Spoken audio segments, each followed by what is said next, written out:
que Madame Martine Bertino a accepté de vous présenter. Mais avant, permettez-moi de vous souhaiter les meilleurs vœux pour la nouvelle année, qu'elle vous apporte donc la réalisation de vos vœux les plus chers, de vos folies les plus chères, et qu'elle vous apporte surtout beaucoup d'amour et la paix du cœur. Et en tant que présidente de la paix, j'ai aussi le privilège et le grand honneur de vous présenter Martine Bertino, qui est en Haïti pour une semaine et qui fait souvent la navette parce qu'elle a une mission de formation de formateurs en médiation de la paix. Alors, qui est Martine Bertino? C'est une philosophe, c'est un peintre, c'est un écrivain, c'est une formatrice en médiation pour la paix. Elle a enseigné sa philosophie dans son travail de consultante familiale et professionnelle et lors de consultations privées pendant une trentaine d'années auprès de 3 générations de personnes.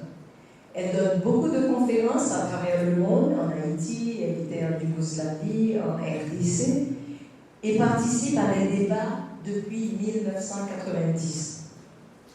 Martine s'est engagée en Haïti depuis décembre 2011 et enseigne sa philosophie à une quinzaine de professionnels haïtiens venant d'horizons divers, des enseignants, des psychologues, des économistes, des prêtres.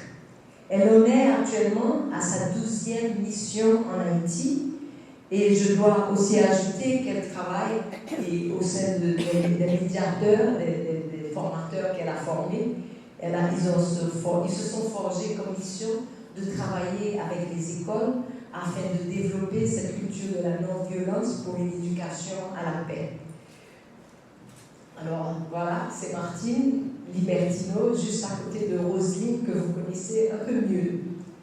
Et maintenant, Roselyne, vous la connaissez, je pense qu'elle se passe aux présentations, mais je devrais aussi ajouter qu'elle est en formation et elle est dorénavant devenue, je pense, la médiatrice pour la paix. Et avec l'aide de Martine, il y a une communauté de médiation pour la paix qui s'est constituée et Roselyne en est la représentante. Alors, elle sera la médiatrice des débats, parce que comme vous le savez, comme dans l'invitation on vous l'avait annoncé, c'est une conférence débat, c'est un format nouveau que nous voulons instaurer et nous allons donc vous demander toute votre participation active et dynamique. Et moi, mon rôle consistera à me balader pour vous donner le micro. Alors, Martine et Roselyne, merci beaucoup, c'est un honneur et un privilège pour moi à la paix de vous accueillir. Et je pense que la paix commence à tracer sa voie. Nos conférences sont de plus en plus appréciées parce qu'elles sont toutes de qualité. Alors Martine, bienvenue à la paix et merci d'avoir accepté d'être parmi nous ce soir, ainsi que toi aussi. Merci infiniment. Alors bonsoir tout le monde. Comme l'a dit Maggie, et Martine rentre en Haïti depuis 2011 et elle rentre 3 fois par an et nous l'avons pour la 12e fois avec nous. Donc la communauté des médiateurs pour la paix en Haïti et dans les Caraïbes, nous l'avons formée justement avec Martine et c'est une association qui existe en Haïti et dans plusieurs autres pays où Martine a des programmes. Et c'est un grand privilège pour moi d'accompagner Martine aujourd'hui à travers cette conférence de débat dont je serai la modératrice. Donc je vais vous expliquer comment ça va se passer et je vais commencer par poser des questions à Martine. Elle va y répondre et vous pourrez vous aussi poser des questions. Nous allons utiliser un format où elle va parler pendant 3 quarts d'heure et après les séances de questions, mais je vous inviterai à poser des questions de temps à autre. Et si vous aussi, à un certain moment, nous avons une question chaude, comme on dit, vous avez une question qui vous brûle les lèvres, vous pouvez juste lever la main et Maggie apportera son micro. Et je dois dire que nous avons aussi avec nous, qui joue le rôle de photographe aujourd'hui, Franck Marotia, qui est le président de cette association, dont moi je suis la vice-présidente. Donc voilà. Vous mettez sur silence. D'accord. Ok, très important, mettez votre téléphone sur silence. D'accord, au vibrateur, enfin, comment vous voulez. Très bien. Alors, la conférence, je suppose que vous avez tous reçu une invitation. Donc, le titre de la conférence, c'est « Les valeurs fondamentales, synthèse de ma philosophie et leur mise en pratique au quotidien, les buts et les résultats sur le plan personnel, familial et collectif ». Donc, je veux poser la première question à Martine. Dans le titre de la conférence, il est écrit « Les valeurs fondamentales, synthèse de ma philosophie ». Donc, en quoi consiste cette philosophie, Martine? Alors d'abord, bonsoir et surtout bonne année. Bonne année à Haïti et bonne année à vous tous. Et je dirais même bonne année à nous tous parce que nous en avons besoin partout de par le monde. Alors, pour répondre à ta question, Roselyne, avant tout, cette philosophie est basée sur la compréhension que l'homme doit absolument apprendre à être heureux. Parce que nous vivons dans une société, que ce soit chez vous comme chez nous, où nous avons tendance facilement à penser que c'est à travers les douleurs, c'est à travers les souffrances que nous pouvons avancer dans la vie, que nous pouvons évoluer. Et d'ailleurs, souvent, lorsque nous avons une épreuve, nous disons « Ah, mais c'est bien parce que grâce à ça, j'ai appris la vie, j'ai compris quelque chose. » Et finalement, on s'habitue à fonctionner de cette manière-là et on s'habitue dans notre inconscient individuel, ce qui va développer l'inconscient collectif de notre communauté, de notre pays, de cette manière-là.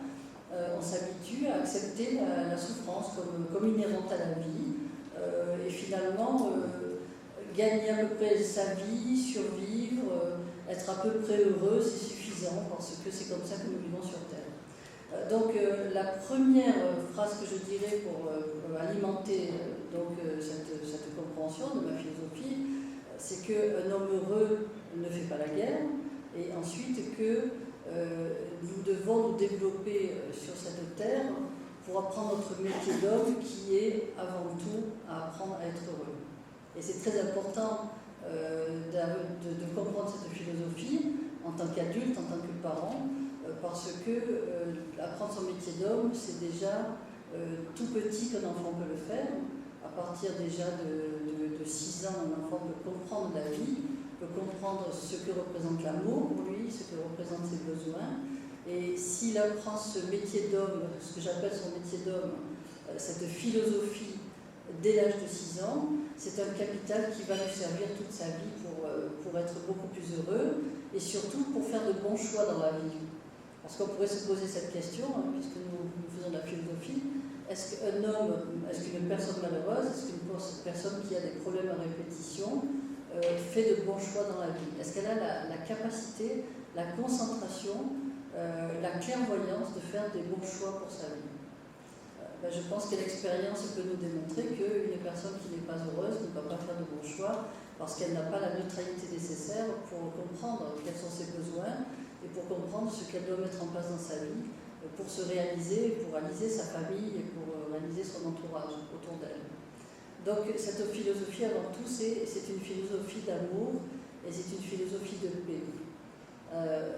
C'est une philosophie aussi qui doit se mettre en pratique au quotidien dans la vie de tous les jours, parce que c'est bien de faire de la philosophie, mais si en même temps nous rentrons chez nous et que nous vivons d'une manière superficielle, sans réfléchir à notre vie, finalement la philosophie va nous permettre de nous faire plaisir lors d'une discussion avec des amis, mais elle ne va pas nous aider à vivre. Et le but, en fait, c'est que pour moi, toute philosophie, si grande soit-elle, doit aider à vivre l'être humain et doit l'aider à trouver des réponses à sa vie. Alors, ça me porte à te poser une deuxième question, justement, parce que quand on entend un tel idée, synthèse de ma philosophie et leur mise en pratique au quotidien, ça peut paraître très contradictoire, une philosophie accompagnée d'un mot pratique. Donc, au fait, comment tu peux expliquer aux amis comment justement ces deux termes ne sont pas contradictoires? Alors en effet, ces deux termes ne sont pas contradictoires parce que quand on parle de philosophie, on peut parler de philosophie de vie, on peut parler de manière de vivre, on peut parler d'idéal. Là aussi, nous devons savoir dans notre vie si nous souhaitons développer notre bonheur, si nous voulons nous développer culturellement, si nous voulons nous développer indépendamment de notre capacité de gagner notre vie, à ce moment-là, il est clair que nous devons quand même avoir une philosophie de vie. Et qu'est-ce que cette philosophie de vie? C'est avant tout se rendre compte de ce que je représente en tant qu'être humain. En fait, qu'est-ce qu'un être humain? Je veux dire, c'est la grande question que nous devons nous poser. Est-ce qu'un être humain vient sur Terre juste pour grandir, gagner sa vie, nourrir ses enfants, ou est-ce que nous pouvons faire en plus autre chose à côté? Et la question suivante que nous devons nous poser, même si nous vivons dans un monde réel, même si nous vivons dans un monde rationnel, dans un monde où nous devons gagner notre vie, est-ce qu'il n'y a pas moyen justement de pouvoir équilibrer ce monde matériel avec un monde spirituel qui n'a rien à voir avec la religion? Quand je parle de monde spirituel, je parle d'un monde où je suis capable de comprendre qui je suis en tant qu'être humain, je suis capable de comprendre que représente la communauté autour de moi, de comprendre également quels sont mes besoins, quelle est ma personnalité, quels sont mes points faibles, quels sont mes points forts, et ainsi, en découvrant la personne que je suis au fond de moi, petit à petit, prenons le cas de l'enfant, en grandissant, s'il est capable, dès son plus jeune âge, de pouvoir comprendre quel est son idéal de vie, comment il va pouvoir se réaliser en étant passionné dans ce qu'il fait, en étant capable de découvrir quels sont ses dons, quels sont ses talents, à partir de ce moment-là, cet enfant va pouvoir réaliser son idéal, réaliser ses rêves, tout en gagnant sa vie et tout en se réalisant dans le matériel, en ayant plus tard une vie de famille, des enfants, etc. Donc pour moi, cette philosophie de vie, c'est de trouver un équilibre justement entre cette réalisation spirituelle qui me conduit au bonheur et ma réalisation matérielle. C'est pour ça que, évidemment, pour se réaliser matériellement, il faut que je sois réalisé spirituellement. Dans ce sens que, on va peut-être en parler tout à l'heure, plus profondément, dans ce sens que ma réalisation matérielle va dépendre de mon état d'esprit, va dépendre de cette réalisation spirituelle qui est l'état d'esprit. Et l'état d'esprit, ça veut dire que si je me lève tous les matins en étant de mauvaise humeur, en étant mal dans ma peau, en ayant des frustrations, comment je vais pouvoir me réaliser, comment je vais pouvoir prendre de bonnes décisions dans ma vie et comment je vais pouvoir, tout au long de la journée, avoir de bonnes relations avec les autres et bien élever mes enfants. Donc, il est absolument indispensable, justement, d'avoir cette capacité de comprendre comment je fonctionne, de comprendre mes problématiques émotionnelles, de comprendre mes dons, mes talents, pour pouvoir me regarder fonctionner à chaque instant de ma vie, que ce soit dans ma vie personnelle, que ce soit dans ma vie professionnelle, que ce soit dans ma manière de vivre dans la société, comment je vais pratiquer la politique, comment je vais voter en tant que citoyen, par exemple, hein, parce que c'est cette réalisation spirituelle, c'est cet état d'esprit qui va me permettre de faire des choix pour moi et pour ma communauté. Donc c'est une importance fondamentale parce que cet état d'esprit, cette vision claire de moi et des autres, va me permettre de vivre au quotidien, de prendre des décisions et d'agir chaque instant de ma vie. Et il y a un aspect qui m'a frappé de ta philosophie, c'est quand tu parles justement d'état d'esprit et que je fais le lien avec l'idée que nous n'avons pas besoin de souffrir pour grandir. Alors, je me rappelle que j'avais écrit un texte qui s'appelait « Grandir à travers l'épreuve ». Et tu m'avais dit un jour, je vais t'aider à écrire quelque chose qui s'appelle « Grandir sans épreuve ». Alors, je vais aimer que tu expliques, parce que c'est quelque chose qui m'a fasciné de ta philosophie, et comment justement tu approches cet état d'esprit, comment c'est important de le cultiver. Alors, déjà, bien sûr que la compréhension d'une nouvelle vision telle que celle-ci est importante, puisqu'il faut déjà y réfléchir. puisque je vois bien que la plupart du temps, les gens ne se posent pas de questions dans la société, que ce soit d'ailleurs en Occident, comme ici, comme en Afrique. Partout, on a le même état d'esprit. Ne pensons pas que selon la culture que nous ayons, nous avons un état d'esprit différent. Non, parce que l'état d'esprit, c'est comment je me sens moi, comment je me vois moi-même en tant qu'être humain. C'est pas en tant qu'être humain dans ma culture, mais en tant qu'être humain.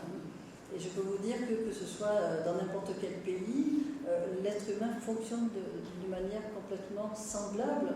Pourquoi? Parce que nous sommes tous faits de la même manière. C'est-à-dire que nous avons tous ce que j'appelle dans ma philosophie une conscience qui nous permet de faire de bons choix, qui nous permet justement d'apprendre à nous aimer, qui nous permet d'apprendre à nous découvrir. Et nous avons ce que j'appelle un subconscient qui représente la somme de mes peurs, la somme de mes colères, la somme de mes programmations émotionnelles, qui est justement en balance, enfin, qui est en phase de ma conscience, et je dois choisir toujours entre ces deux êtres qui sont à l'intérieur de moi. Et pourquoi finalement, pour répondre à ta question, déjà on pourrait se poser cette autre question, pourquoi l'être humain a-t-il tendance toujours à dire justement comment régler mes épreuves? Et pourquoi ne se dit-il pas comment trouver des solutions, hein? Alors il va dire comment régler mes épreuves parce que dans son ensemble, dans la majorité des cas, l'homme, donc je parle de l'être humain, a tendance toujours à regarder son subconscient, à écouter ses difficultés, à écouter ses problèmes, à écouter ses peurs. Pourquoi? Parce que c'est assez logique finalement. Lorsque je ne suis pas habituée à prendre conscience de toutes les bonnes choses qui sont en moi, que je pourrais développer, qu'est-ce que je fais? Je vais regarder toutes les choses qui me font souffrir, toutes les choses qui me font du souci, toutes les choses qui me font peur. Et donc, finalement, l'être humain, quel regard a-t-il sur lui toujours? Il a un regard très aigu sur ses problèmes émotionnels, sur sa peur de ne pas être aimé, sur ses frustrations, sur sa difficulté à ne pas être écrasé par les autres ou à écraser les autres, etc. Pourquoi? Parce que ces attitudes-là le conduisent à avoir des épreuves avec les autres, le conduisent à avoir des conflits, à avoir des difficultés. Alors évidemment que si depuis notre naissance on voit nos parents se battre avec leurs difficultés, on voit notre pays dans les difficultés. Moi je vais grandir et ma première difficulté ça sera aussi peut-être de ne pas me sentir compris par papa ou maman, de me sentir rejeté par un frère ou une sœur qui est plus turbulent que moi. Et donc je vais voir autour de moi qu'en allant à l'école aussi, il y a peut-être des problèmes. Mon professeur ne me comprend pas, j'ai des problèmes avec les camarades de classe, etc. Donc finalement, je suis habituée à avoir tout le temps des difficultés.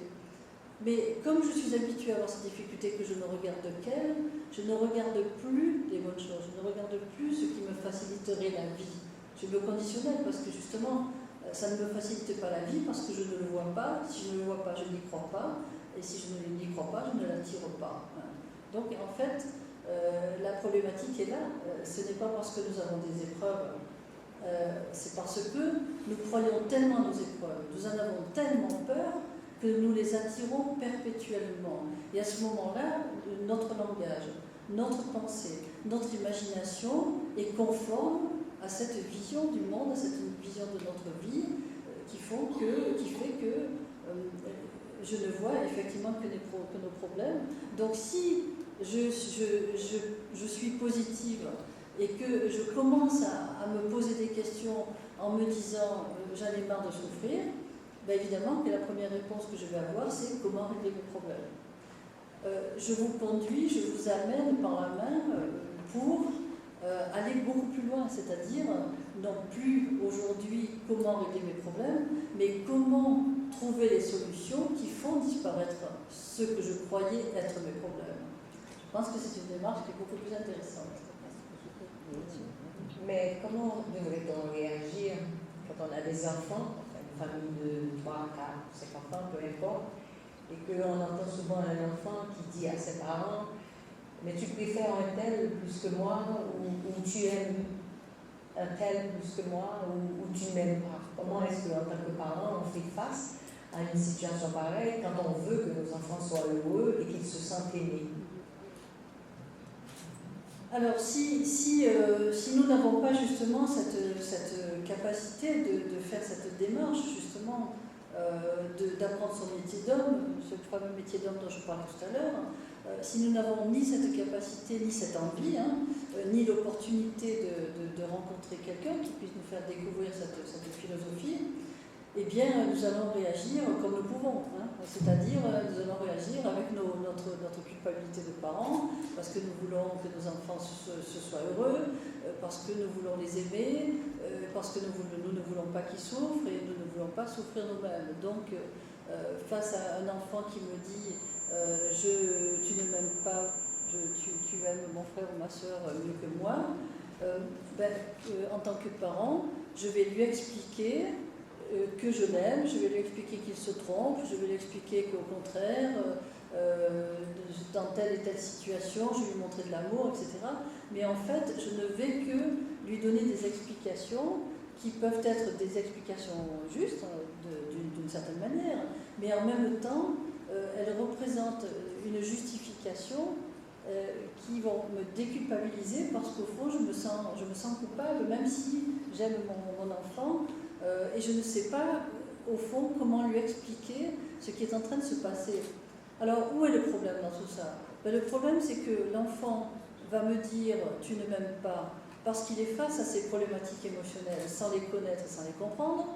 Et moi, je vais être face à mes problématiques émotionnelles sans les comprendre également. Ce qui veut dire qu'avec la bonne volonté de cet enfant, même avec la bonne volonté de l'enfant et des parents, c'est un peu un dialogue de sourds, parce que l'enfant va dire « tu ne m'aimes pas », il ne sait pas pourquoi il va dire cela.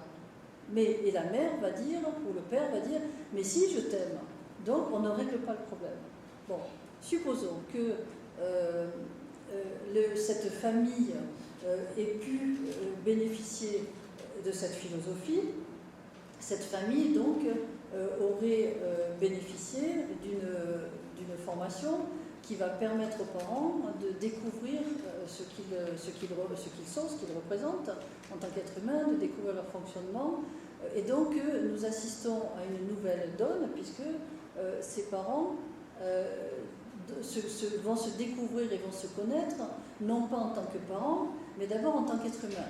Alors, en tant qu'être humain, je vais découvrir que j'ai une certaine personnalité, j'ai certaines qualités, mais j'ai aussi, par exemple, des programmations émotionnelles, et je vais découvrir qu'au fond de moi, souvent, je suis hésitante, j'ai des doutes sur moi, est-ce que je fais bien avec mes enfants, est-ce que vraiment je sais bien les aimer, est-ce que dans mon travail, je suis à niveau, ou est-ce que je pourrais être mieux. Et donc, si ce père ou cette mère a découvert ces problématiques émotionnelles, avec évidemment la capacité de les supprimer, parce que le but de l'opération, n'est-ce pas, c'est pas de découvrir ces problématiques émotionnelles, parce que si vous allez voir une personne et qu'elle vous parle de tous vos problèmes, et qu'elle vous dit, bon ben voilà, maintenant vous avez des problèmes, allez vous débrouiller avec. Je pense que ça ne va pas faire votre affaire, parce qu'au contraire, ça va encore plus amplifier votre difficulté. Le but de ce travail que nous faisons, le but de cette philosophie, puisqu'on parlait de pratique tout à l'heure, Roselyne parlait de mettre en pratique, la mise en pratique, c'est de découvrir toutes les techniques de travail.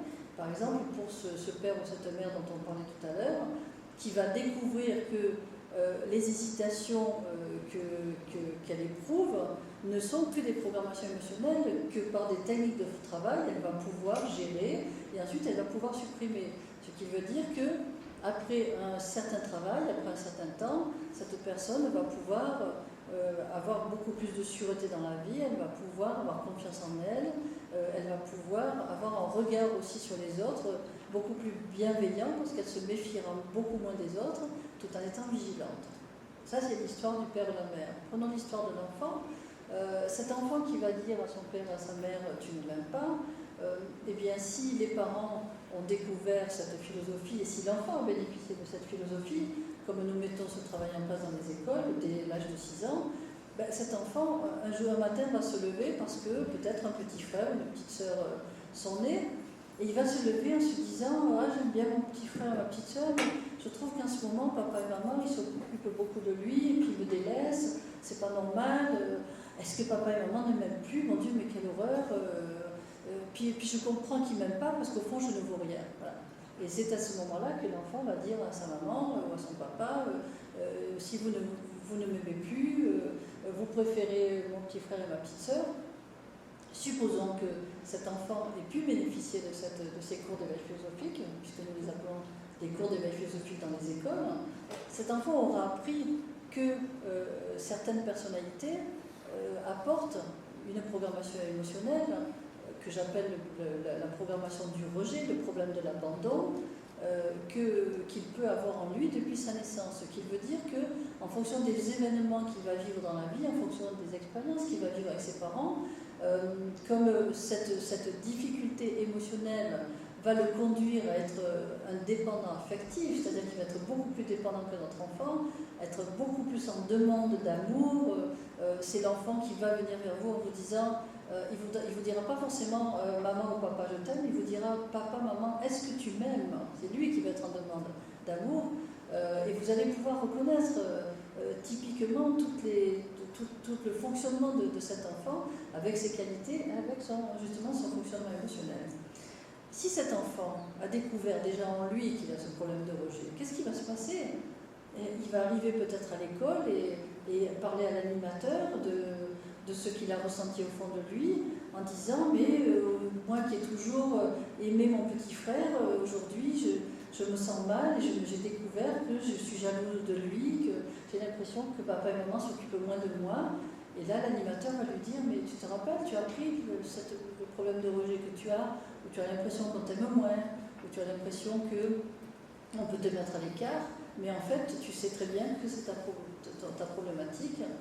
Et au lieu de dire à ton papa et à ta maman, vous ne m'aimez pas, tu vas leur parler de ce que tu vis au fond de toi, parce que tu sais que c'est une programmation émotionnelle qui est en toi, et tu as le droit d'en parler, tu as le droit d'exprimer ce que tu es en train de vivre, tout en sachant qu'en fait, ce n'est pas forcément ton papa et maman qui ne t'aiment pas, mais c'est toi qui as cette impression. Donc en dialoguant avec eux, tu vas voir vraiment que c'est ton problème, ce n'est pas forcément le sien. Je ne dis pas qu'il n'y a pas des enfants qui ne sont pas aimés. Hein. Je veux dire, bien sûr que ça existe. Là, on prend une situation en particulier.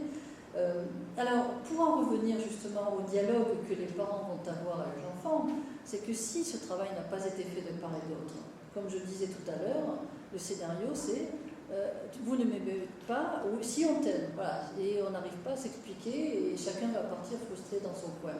Alors que si ce travail a été fait, les parents, sachant que l'enfant présente ces symptômes de problème de rejet, vont tout de suite lui dire, mais tu vois, au fond de toi, voilà ce qui se passe, il faut pas t'en faire, tu as cette problématique, tu es d'accord que quelquefois tu peux être dépendant, même si on t'aime et que toute la journée on te donne la preuve que nous t'aimons, il suffit qu'une fois on tourne le regard vers autre chose pour que tu aies l'impression qu'on ne t'aime pas. Donc tu connais ta problématique.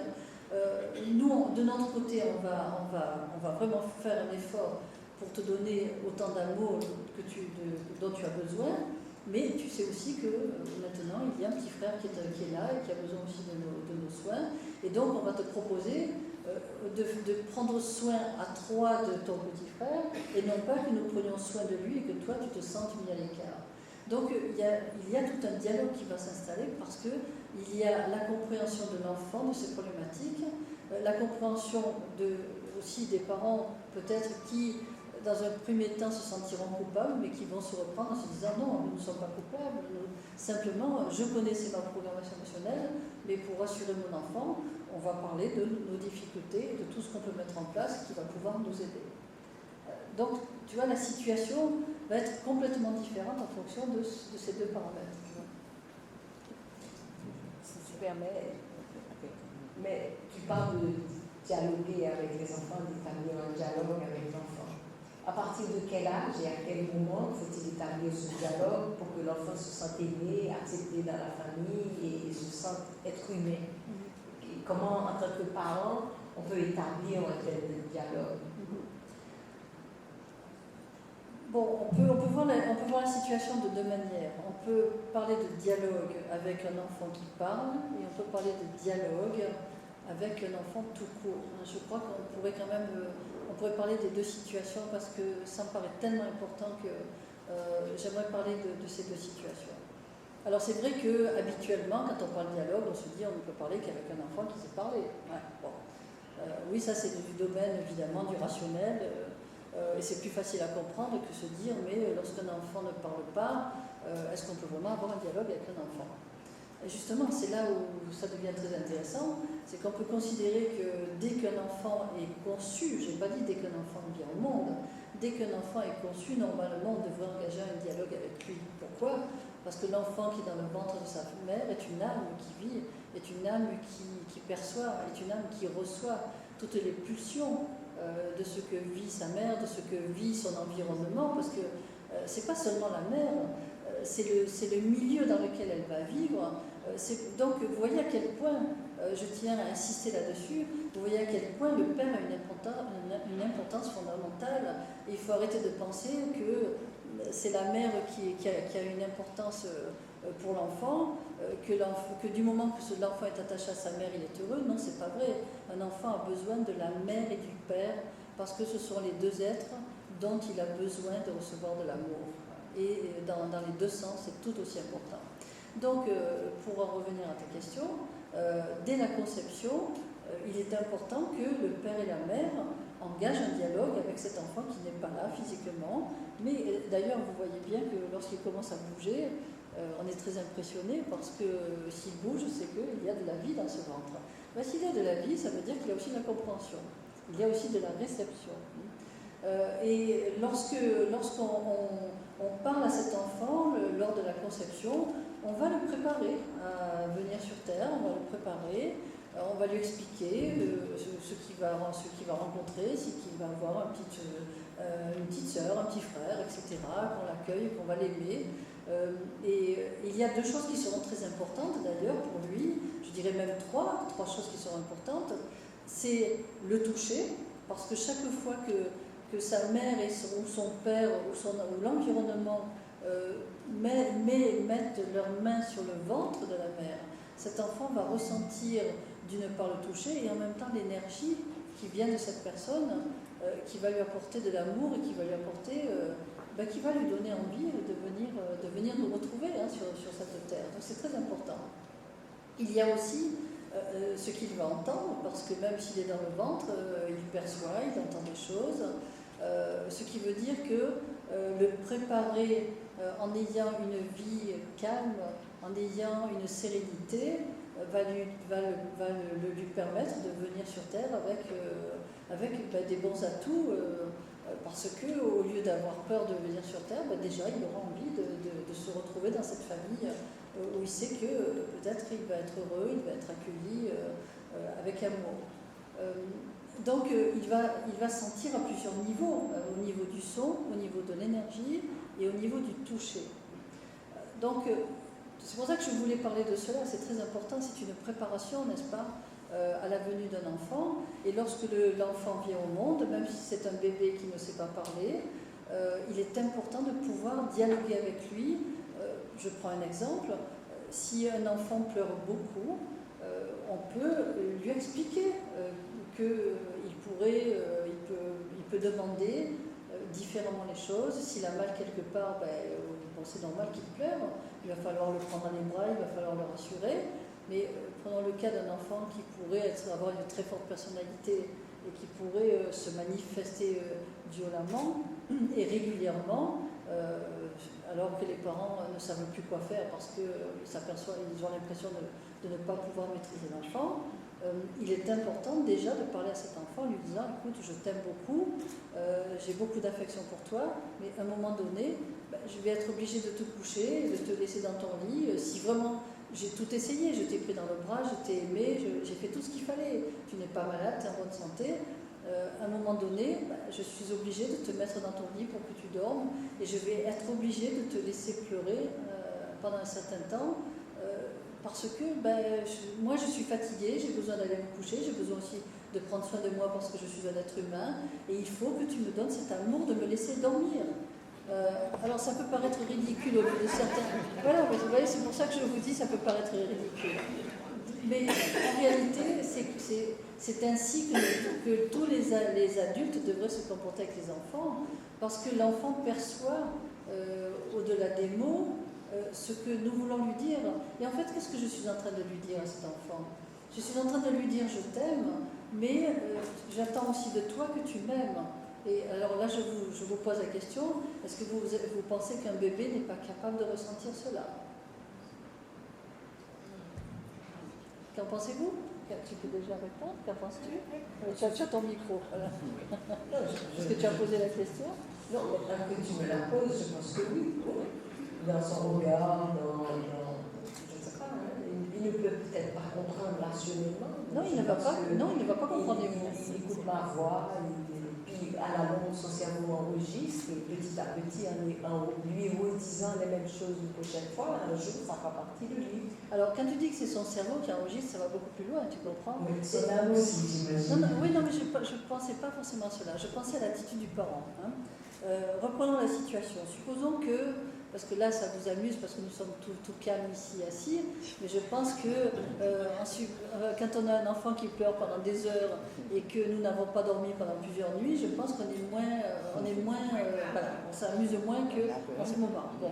Ce qui veut dire qu'en fait, le père ou la mère arrive à un moment donné où il n'arrive plus à se maîtriser parce qu'il est fatigué, il est épuisé, il doit gérer sa vie de tous les jours, les autres enfants peut-être, il doit travailler.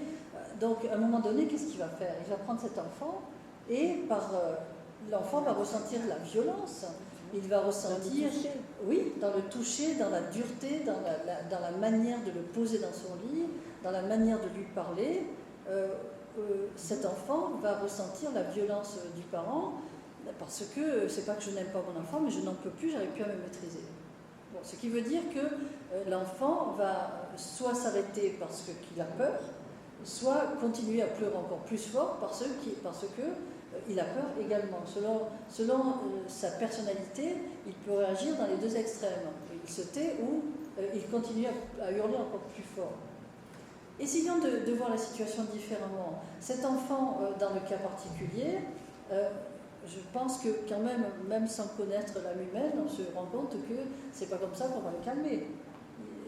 Il va avoir peur, il va s'énerver encore plus, il va avoir une pression psychologique du père ou de la mère, ou même à la limite, c'est un enfant qui a une grosse personnalité, il sent le rapport de force, donc puisque c'est comme ça, je vais pleurer encore plus pour qu'on me prenne encore dans les bras. Bon, parce qu'ils sont pas bêtes, hein, ils savent tout ça. Si, au contraire, justement, le père ou la mère prennent conscience de ce risque de manquer de maîtrise, parce qu'à un moment donné, je ne peux plus supporter, je suis un être humain avant tout, je suis fatiguée, j'ai besoin d'aller me coucher, avant de se mettre en colère et avant d'avoir cette attitude de violence, on va expliquer calmement mais fermement à l'enfant, avec des mots calmes, avec des mots fermes, avec des gestes posés mais fermes. On va le garder dans notre bras en lui expliquant tout ça, et ensuite on va le poser dans le lit en lui disant « Je t'aime, mais je ne vais pas te prendre parce que j'ai besoin d'aller me reposer, tu dois le comprendre, et donc je vais te laisser. » Toute cette attitude, toute cette gestuelle, cette énergie qui vient du père ou de la mère, qui sera maîtrisée ou pas maîtrisée, c'est ainsi qu'on va engager le dialogue avec l'enfant. Donc je parle du petit enfant. Oui. Mais est-ce que ce n'est pas une contradiction quand on a souvent, enfin, en tant que parent, on a souvent entendu dire que quand un enfant pleure, c'est son seul mode de communication pour demander et exprimer ses besoins, et qu'il faut répondre aux besoins de l'enfant ou essayer de découvrir ce besoin.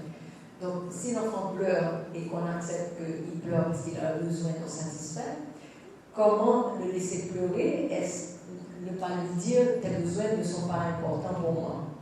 Alors j'ai bien dit tout à l'heure, au tout début de la description, j'ai dit tout à l'heure qu'il fallait d'abord avoir regardé si l'enfant avait des besoins, s'il était malade, etc. Là, je parlais d'un cas extrême, où on a tout essayé, on sait que l'enfant est en bonne santé, mais on sait aussi qu'il a une forte personnalité parce qu'on connaît notre enfant, on sait très bien comment il fonctionne. Et d'ailleurs, vous voyez très bien dans la même famille, en ayant plusieurs enfants, la différence d'un enfant à l'autre, en ayant eu la même éducation, les mêmes parents. Un enfant va se comporter d'une manière dans une circonstance et son frère ou sa sœur va se comporter différemment parce que justement ils ont des personnalités différentes, des qualités différentes et des programmations émotionnelles différentes. C'est ce que nous apprenons justement à l'école d'éveil philosophique.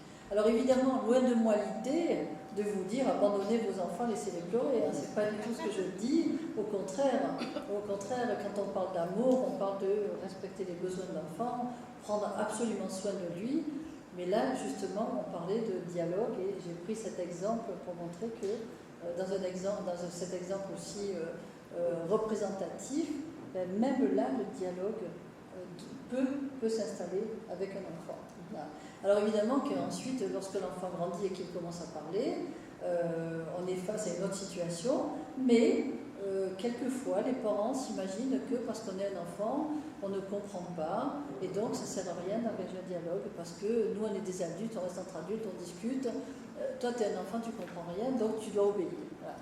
Ben là, comme tu disais tout à l'heure, ce n'est pas respecter le besoin de l'enfant, parce que si on veut que l'enfant s'adapte à nos règles de clan, moi j'appelle ça une famille, j'appelle ça un clan, donc c'est clair que c'est papa et maman qui font les règles, des règles qui doivent être des règles respectant chacun d'entre nous, pour que nous soyons heureux, et ces règles qui devraient être respectées sans avoir besoin de frapper les enfants, parce qu'on n'a pas besoin de ça pour mettre en place des règles.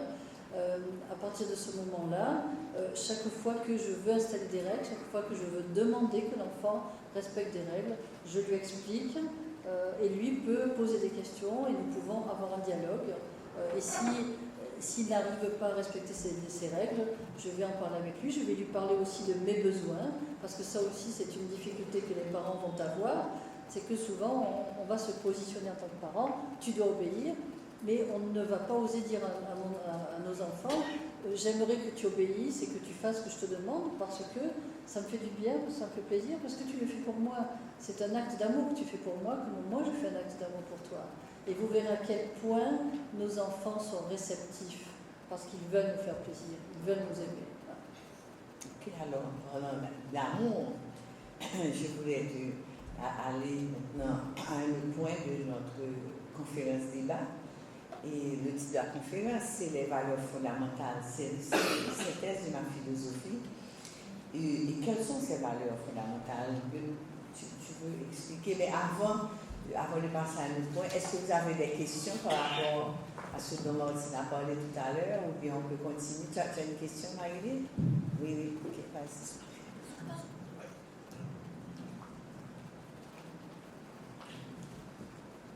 Excusez-moi, mais sinon, comme vous avez parlé tout à l'heure de l'enfant et du parent, le parent frustré, vous parlez de l'enfant de quel âge? Vous parlez de l'enfant qui pleure? Oui. Ah, pardon. Donc vous parlez d'enfant qui pleure, dont le parent n'arrive pas à se maîtriser. Ben, je parle du bébé, là, dans le cas particulier, ou de l'enfant qui grandit et qui doit aller au lit, qui ne veut pas. En général, quand l'enfant grandit, pour aller au lit, il va plutôt discuter, essayer de trouver des arguments pour ne pas se coucher. Ce sont en général les plus petits qui pleurent. Donc je parlais d'un enfant assez petit. Oui, c'est par rapport à l'approche de dire à l'enfant, j'ai besoin que tu obéisses parce que si tu aimes maman, si tu aimes papa, tu vas le faire. Certains croient que c'est faire du chantage et que l'enfant doit tout simplement respecter les principes, il doit tout simplement respecter les règles. Et il y a un moment où on dit à ses parents, je t'aime, tout ça, mais dans le cadre des principes, on respecte les principes, c'est tout. Maintenant, lui dire, écoute, si vraiment tu m'aimes, si tu veux me faire plaisir, tu penseras à bien te comporter. Certains pensent que c'est faire du chantage et que l'enfant ne pourra pas se responsabiliser. Enfin, ça peut générer d'autres types de problèmes. Qu'est-ce que vous en pensez? Alors, c'est pas tout à fait si tu m'aimes, tu dois obéir. C'est pas tout à fait ça. Hein. C'est pas tout à fait ce que j'ai dit. Hein. Je dirais même que c'est pas du tout ce que j'ai dit. Ça peut effectivement être interprété comme cela. Il faut partir du principe que, mais c'est vrai que tout ça est à la base de la philosophie que j'enseigne, vous comprenez. faut partir, enfin je pars du principe dans la connaissance de l'être humain, nous devons accepter avec humilité, nous adultes, que même si nous sommes des adultes, que nous avons des principes et que nous devons faire des règles pour nos enfants, je l'ai dit à plusieurs reprises tout à l'heure, avant d'être des parents, nous sommes des êtres humains. Alors finalement, moi la question que je pourrais vous poser, c'est est-ce que, même si vous êtes des parents, est-ce que vous acceptez qu'avant d'être des parents, vous êtes des êtres humains. Avant d'être mari et femme, vous êtes des êtres humains. Avant d'être un homme, on est un être humain. Avant d'être une femme, on est un être humain. Avant tout, ce que nous devons comprendre, c'est que qu'est-ce qui fait que nous fonctionnons dans la vie de tous les jours? Qu'est-ce qui fait que nous avons un état d'esprit particulier? Ce n'est pas parce que je suis une mère ou un père, c'est parce que je suis un être humain avec ses qualités et ses programmations émotionnelles. Voyez, et c'est pour ça que ce travail demande une grande humilité, parce que même si j'aime mes enfants, que je le veuille ou non, je vais réagir avec mes programmations émotionnelles. Je vais vous donner un exemple, parce qu'on a parlé de l'enfant tout à l'heure qui avait peur d'être rejeté. Mais on peut parler aussi du père ou de la mère qui a, depuis son enfance, cette difficulté émotionnelle et qui va se manifester d'autant plus forte que cet enfant a pu être réellement rejeté, être abandonné, on ne sait pas, il n'a pas eu l'amour dont il avait besoin, il va grandir, il va devenir un adulte et il va devenir lui-même parent. Est-ce qu'on peut s'imaginer qu'en devenant parent, il va perdre sa programmation émotionnelle et il va avoir une clairvoyance totale et il va pouvoir élever ses enfants dans la sérénité totale parce qu'il est devenu père? Ben non, pas du tout. Malheureusement, ça n'existe pas. Et je peux vous dire qu'en 35 ans de consultation et de formation, je n'ai jamais vu un être humain fonctionner ainsi. Pourquoi? Parce que une personne qui va pouvoir se débarrasser de sa peur de ne pas être aimée est une personne qui va pouvoir faire un travail sur elle et va s'engager dans ce travail spirituel, le mettre en pratique dans la vie de tous les jours. Et de cette manière-là, lorsqu'elle va devenir parent, elle va pouvoir gérer cette problématique au fond d'elle. Et lorsque l'enfant se comportera difficilement, parce qu'on peut avoir des enfants qui naissent avec une personnalité un peu difficile, avec peut-être un enfant lui-même qui a des problèmes d'abandon, à ce moment-là, cet enfant peut avoir des difficultés relationnelles avec ses parents. Et supposons par exemple que cet enfant montre plus d'attachement pour son père au détriment de sa mère ou vice-versa. Le parent qui a lui-même ce problème de rejet va souffrir et va se sentir rejeté inconsciemment, abandonné par son propre enfant, et il va vivre des difficultés parce qu'il va se creuser la tête en disant mais pourquoi mon fils ne m'aime pas, pourquoi il ne vient pas vers moi, pourquoi il est plus tendre avec son père qu'avec moi, pourquoi il est plus tendre avec sa mère. Cette personne va se poser des questions et elle va créer un rapport difficile avec l'enfant. Donc vous voyez, c'est très complexe en fait, c'est très subtil. C'est pour ça que je dis, que je vous réponds, qu'avant d'être des parents, nous sommes des êtres humains. Alors pourquoi j'expliquais cela? Parce que le but, ce n'est pas de faire du chantage à l'enfant en disant « si tu m'aimes, fais-moi plaisir ». C'est pas ça du tout. Le but, c'est de se positionner face à l'enfant en disant « oui, je suis ton père, oui, je suis ta mère, mais dans ma relation avec toi, je suis un être humain ». Ce qui veut dire que nous devons nous respecter mutuellement. Alors, je vous pose la question, est-ce que obéir à ses parents parce que je dois respecter mon père ou ma mère, parce que c'est mon père et ma mère, et donc je dois obéir parce qu'il y a des règles, est-ce que ça a plus de valeur que l'enfant se dise j'ai envie de faire plaisir à papa et à maman parce qu'eux me font plaisir, parce que c'est un échange de bons procédés, nous nous aimons, et il est tout à fait normal que par exemple, je participe à faire la vaisselle, j'aide à la maison avec mes parents. Oui, ce sont les règles, mais en même temps, ça me fait plaisir parce que ça les décharge aussi, ça leur donne moins de travail. Moi, je trouve que ce n'est pas du chantage, au contraire. C'est une capacité pour les parents de permettre aux enfants de développer la responsabilité, de développer l'amour, de développer la solidarité. Et la seule possibilité pour qu'un clan puisse vivre correctement, c'est justement de pouvoir partager cette solidarité et cet amour qui n'est pas basé sur des règles, mais qui est basée sur une compréhension mutuelle. Ce qui n'empêche pas non plus de respecter les règles, hein, mais les règles seront comprises différemment. J'ai répondu à votre question? Oui. Ok, alors, on va passer à ma prochaine question, Martine. Ces valeurs fondamentales. Alors, parle-nous de ces valeurs fondamentales. Alors, pourquoi je dis que ces valeurs fondamentales sont la synthèse de ma philosophie? Parce que cette philosophie est bien entendu basée sur...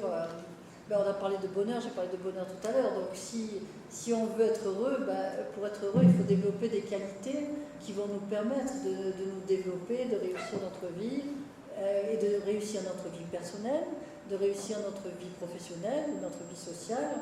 Donc, nous avons besoin de certaines qualités pour pouvoir réussir cette vie. Alors, ces qualités, que j'appelle des valeurs fondamentales, sont au nombre de 6 que je vais vous citer. Donc, la première qualité est l'amour, la deuxième qualité est la liberté, la troisième qualité sera la rigueur, la quatrième qualité sera la beauté, la cinquième l'idéal, et la sixième, qui porte les 5 qualités précédentes, sera la détermination. Tout un programme. Alors moi, c'est une partie que j'aime beaucoup, hein, comme tu expliques ces valeurs. Mais on va commencer par l'amour. Quelle est ta définition justement de l'amour? Et comment prodiguer de l'amour à ce qu'on aime? Et comment se prodiguer de l'amour à ce qu'on aime. Voilà, ça, c'est... Donc en fait, vous avez tout dit déjà. Hein. Alors, l'amour, l'amour, ce n'est pas être amoureux. Bien sûr qu'être amoureux, c'est agréable. Je ne dis pas non plus qu'il ne faut pas être amoureux. Voilà. Bon. Mais être amoureux, c'est un aspect de l'amour. Parce qu'il y a 1001 aspects de l'amour. L'amitié, pour moi, c'est un aspect de l'amour également. Le respect de soi et de l'autre, c'est un aspect de l'amour. Donc, quand on parle d'amour d'une manière élargie, puisqu'on parle des valeurs fondamentales, lorsqu'on parle de l'amour avec un grand A, on va parler déjà, avant tout, chronologiquement, de l'amour et du respect que je me porte, c'est-à-dire du respect que j'ai des besoins qui vont animer ma vie pour que je sois heureux et pour que je réussisse ma vie. Donc avant tout, l'amour, c'est s'aimer soi-même. Et s'aimer soi-même, ce n'est pas un acte d'égocentrisme, c'est au contraire une capacité de prendre soin de soi pour pouvoir prendre soin des autres. L'amour, concernant notre entourage, concernant notre vie familiale, etc., c'est également prendre soin des autres, respecter les autres, parce qu'il ne faut pas confondre non plus sympathie et amour. Parce qu'on va se dire à ce moment-là, je ne peux aimer que les gens qui me sont sympathiques. Non, je peux très bien avoir de l'amour pour les gens qui me sont antipathiques. Qu'est-ce que ça veut dire? Ça veut dire que je vais les respecter en tant qu'être humain, je vais les respecter en tant que personne, en tant qu'entité, et jamais je ne vais me permettre de leur faire du mal. Bon, bien sûr que si quelqu'un me fait du mal, je vais me défendre, mais je ne vais pas faire du mal sciemment à une personne, parce que l'amour me commande de prendre soin de chaque être humain qui est en face de moi, de chaque vie qui est en face de moi, que ce soit un être humain, un animal, etc., parce que je me dois de l'aimer. Donc vous voyez, encore une fois, c'est très subtil l'amour, parce que ça n'a aucun rapport avec l'espace amoureux, ça n'a aucun rapport avec la sympathie ou l'antipathie. C'est vraiment un acte de respect pour l'autre. Donc ça veut dire qu'on peut déjà aussi, même pour agrémenter encore la situation, on peut aussi se rendre compte que nous pouvons être amoureux de quelqu'un et ne pas l'aimer. Ça, c'est un aspect aussi du problème qu'il faudrait soulever, à savoir que si je suis amoureux de quelqu'un, mais que je ne le respecte pas, que je ne respecte pas ses besoins, non, je ne l'aime pas. Vous voyez, donc l'amour, c'est vraiment, je dirais, au-dessus de toutes ces choses, d'être amoureux, trouver quelqu'un sympathique, etc. C'est vraiment, je pourrais donner comme définition, me respecter, respecter mes besoins, et respecter les gens qui m'entourent, et respecter les gens que je rencontre, et respecter leurs besoins. Et donc, dans ce sens, tu dis que je peux être amoureux sans aimer l'autre parce que je ne respecte pas l'autre. Et quelle est ta position? Enfin, je la connais, mais j'aurais aimé que tu partages avec le public ta position justement sur certains parents qui disent aimer leurs enfants, et qui les frappent, et qui utilisent la punition corporelle au nom des fois de l'amour. Je l'aime tellement que, d'ailleurs, ils aiment répéter certains parents aiment répéter cette phrase de la Bible, qui aime bien, châtie bien. Et je voudrais que tu expliques ça à travers ta philosophie. Alors, je pense qu'il faudrait voir la situation de plusieurs manières, dans ce sens que beaucoup de parents aiment véritablement leurs enfants et malgré cela les frappent quand même. Pourquoi ? Parce que il y a plusieurs raisons qui peuvent nous conduire à frapper nos enfants. La première raison, ça peut être la situation que je décrivais tout à l'heure, c'est-à-dire que j'ai des problèmes dans ma vie, je ne suis pas bien, j'ai pas de travail, je suis fatiguée, je rentre le soir, je suis épuisée, j'ai fait 2 heures de route, j'arrive à la maison, je n'arrive plus à me maîtriser, donc voilà, je suis impatient, qu'est-ce que je fais ? Je vais frapper mes enfants. Après, je me sens mal, je me sens coupable, mais je vais me justifier en disant bah oui, il n'a pas obéi, c'est de ta faute, tu n'avais qu'à m'obéir, etc. Donc je me justifie de t'avoir frappé. Ensuite, il y a la pression sociale qui fait que lorsque dans une tradition, je dis bien dans une tradition sciemment, je ne dis pas dans notre culture, parce que je fais la différence entre la culture et la tradition. Pour moi, la tradition, c'est une interprétation de la culture, donc ce n'est pas toujours juste. Donc si la tradition, ma société, ma communauté me dit depuis toujours que je peux frapper mes enfants parce que c'est comme ça qu'on éduque nos enfants. Et puis d'ailleurs, moi j'ai été frappée aussi, j'en suis pas morte d'être frappée. D'ailleurs, je peux vous dire que certaines personnes viennent me voir en consultation en me disant c'est grâce à la personne qui m'a élevée, parce que quelquefois ça peut être... C'est vrai qu'en Afrique, par exemple, les enfants sont souvent élevés par un oncle, par une tante, pas forcément par les parents. Et je me souviens d'un patient qui me disait en consultation, lorsqu'il est venu la première fois, j'ai vécu chez ma tante, elle m'a tabassé pendant toute mon enfance, mais c'est grâce à elle qu'aujourd'hui, je suis devenue un homme. Voilà. Bon, depuis, il a changé d'avis. Et en fait, pour lui, c'était évident. Pourquoi ? Parce que c'était sa seule référence, tout simplement. Donc, dans une tradition, si on vit dans une communauté où tout le monde frappe les enfants, ben, c'est normal, j'ai été frappée, je frappe mes enfants frapperont les siens, et puis on voit très bien qu'on peut se développer comme ça. Nous sommes dans une communauté, tout va bien, on s'aime quand même. De toute façon, mon fils sait que je l'aime, même si je le frappe de temps en temps, et on peut continuer comme ça de génération en génération. Donc, tu vois, il y a plusieurs raisons. Alors évidemment, il y a aussi la raison qui existe. Il y a des parents qui n'auraient pas dû avoir d'enfants, qui n'ont aucune patience parce qu'ils ne sont pas faits pour avoir des enfants, parce qu'ils n'ont pas une capacité assez grande de les aimer. Évidemment que dans cette situation-là, c'est très, très, très grave parce que ce sont les seuls parents que nous ne pourrons pas aider. Parce qu'ils n'auront pas cette capacité de se remettre en question ou d'écouter les conseils qu'on pourrait leur donner, puisque au fond, les enfants les gênent, ils n'ont pas envie d'en avoir, donc voilà, j'assume ma situation de cette manière-là.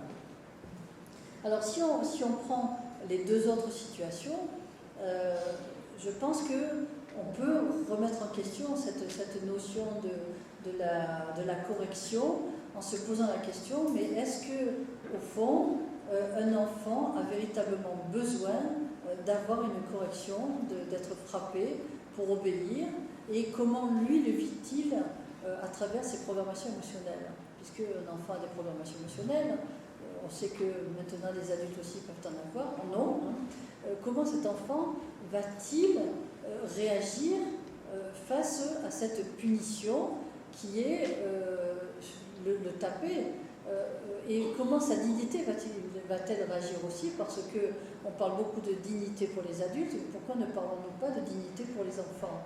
Et un enfant qui, par exemple, qui reçoit une gifle d'un adulte est un enfant qui va se sentir humilié, qui va perdre sa dignité, sans compter aussi la violence de ce que cet enfant va subir. Pourquoi? Parce qu'il va y avoir plusieurs violences. Il va y avoir la violence verbale, la violence physique et une autre violence qui est aussi très forte, qui est avoir en face de moi un adulte qui est fort, qui est grand, qui est tout puissant parce que c'est celui qui justement qui fait les règles et donc il a le droit quelque part de vie et de mort sur moi. Et lorsqu'il se penche sur moi pour me frapper, on ne réfléchit jamais quelle peur l'enfant peut avoir face à cette puissance qui est au-dessus de lui.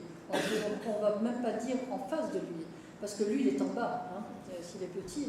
Donc il a une puissance au-dessus de lui qui l'écrase, et cette violence va lui donner des séquelles pour toute sa vie.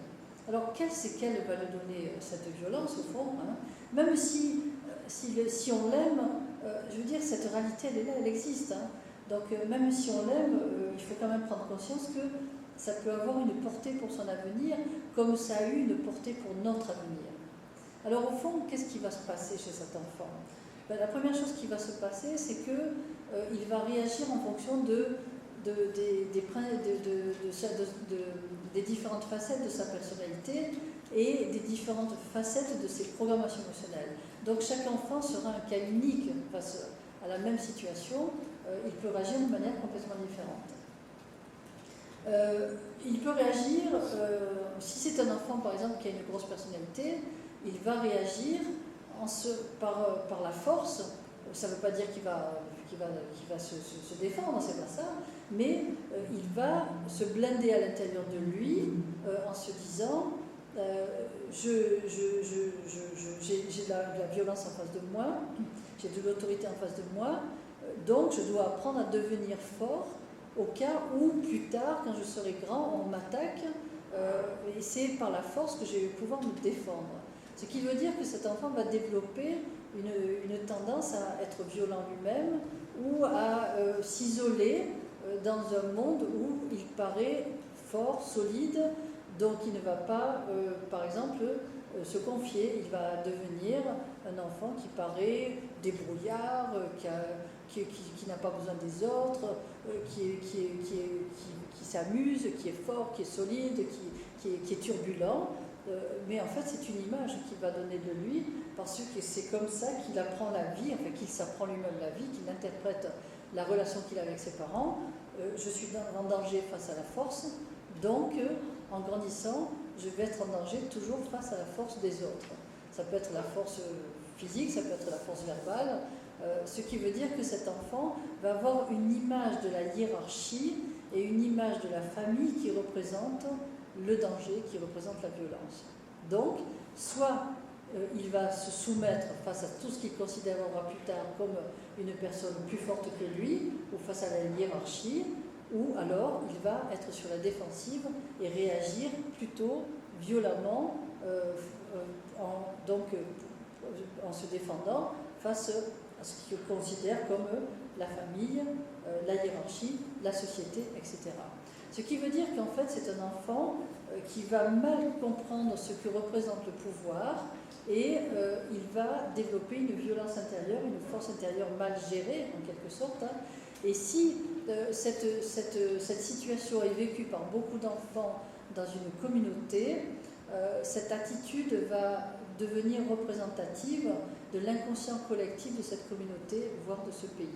Ce qui veut dire que la plupart des habitants de ce pays vont avoir en eux une violence inconsciente qui est en fait un pouvoir, une force mal gérée qu'ils vont avoir des difficultés à maîtriser et qui peut se traduire par exemple par une attitude que nous connaissons tous qui est parler fort, crier, s'énerver facilement, prendre le contre-pied de ce qu'on nous dit. Et bon, je pense qu'en Haïti, vous connaissez cette situation. Regardez, par exemple, quand on parle de politique, moi je regarde la télévision de temps en temps et je regarde comment ça se passe quand il y a des discours politiques ou autres. Et je vois que justement les gens crient beaucoup, ils sont très nerveux, ils sont tendus, on parle fort, on s'énerve, etc.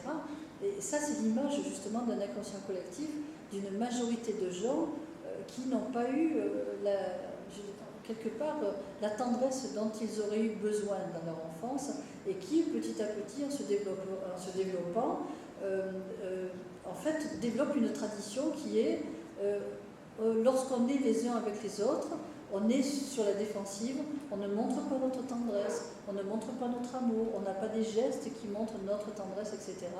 Et toute cette difficulté va se traduire dans la relation de couple, dans la relation familiale, c'est-à-dire les couples entre eux. On ne doit pas à l'extérieur montrer notre amour ni notre tendresse. Les parents ne doivent pas montrer la tendresse aux enfants. Donc on va avoir plutôt tendance à dire tu obéis, à donner des ordres et à se dire mais de toute façon je n'ai pas besoin de montrer l'amour à mon enfant, il sait que je l'aime. Et non, malheureusement ce n'est pas comme ça que ça se passe.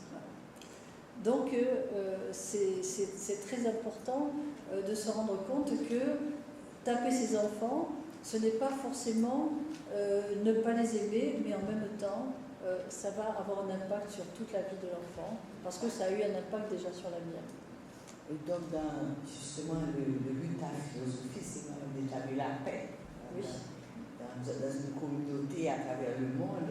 Donc, une manière, justement, pour chacun de nous d'établir la paix en Haïti, c'est une manière concrète, c'est d'arrêter de frapper ses enfants, si on le faisait. Est-ce que c'est une manière de bien aimer ses enfants pour établir la paix? Et je pense que c'est également une manière d'être bien aimé par ses enfants. Parce que nous aussi, nous avons besoin d'être aimés par nos enfants. Ce n'est pas seulement nos enfants qui ont besoin d'être aimés. Nous avons besoin de partager avec nos enfants une connivence, un amour, une compréhension de la vie. Je veux dire, mais c'est tellement important tout ça. Par exemple, un repas pris en commun dans une famille où les enfants ont droit de parole, où les enfants peuvent s'entendre avec leurs parents, ce qui n'enlève pas évidemment les règles du clan. Je veux dire, je ne vous conseille pas de faire ce que nous faisons en Occident, où nous voulons tellement aimer nos enfants, nous voulons tellement les respecter, que pour finir, les parents deviennent laxistes et les enfants peuvent tout faire. Vous voyez, on est dans deux extrêmes. Non, au contraire, nous devons avoir justement un équilibre entre ces deux choses, mais un enfant est très bien capable de comprendre que lorsqu'il y a des règles, on peut les respecter, mais on peut les respecter justement dans l'amour, dans le respect, dans le dialogue.